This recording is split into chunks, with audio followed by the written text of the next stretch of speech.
Bonjour à tous, vous regardez Boat Time, le meilleur du bateau à moteur avant l'heure.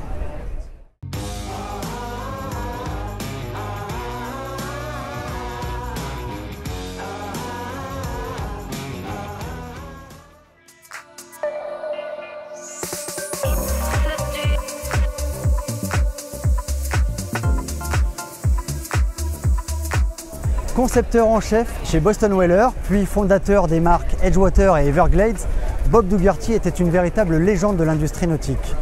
Légende que son fils, Stephen Dougherty, compte bien perpétuer en réinventant les codes de l'Open avec le singulier Solas 345.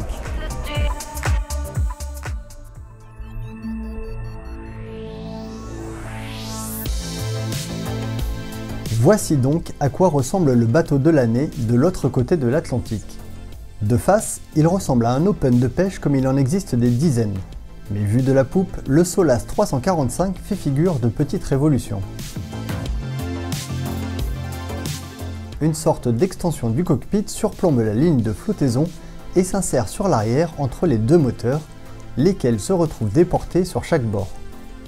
Cette zone offre un espace de choix pour pêcher, diriger le poisson autour des moteurs et faciliter la remontée des grosses prises.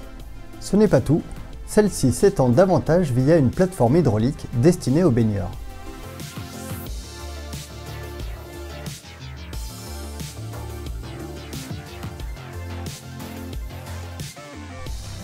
Passons les banquettes escamotables, les deux viviers de 170 litres sous pression et la cuisine d'été ultra complète pour arriver au poste de bar. Un modèle du genre. Les trois luxueuses assises montées sur des amortisseurs sont associées à un plancher moussé afin de garantir une absorption des chocs optimale. L'instrumentation Garmin, la caméra thermique FLIR, le radar ou encore les flaps automatiques Zipwake sont de série.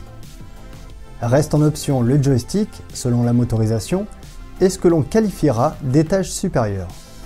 Il s'agit d'un second poste de pilotage surélevé, accessible depuis une ouverture dans le hardtop et qui offre la possibilité de conduire confortablement tout en prenant un peu de hauteur.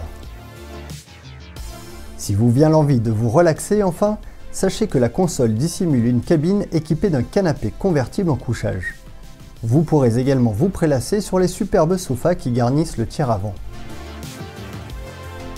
Côté performance, ce Solas 345 est annoncé à près de 48 nœuds en pointe avec 2 V8 Yamaha XTO de 425 chevaux. Une configuration facturée autour de 650 000 $, ici aux États-Unis.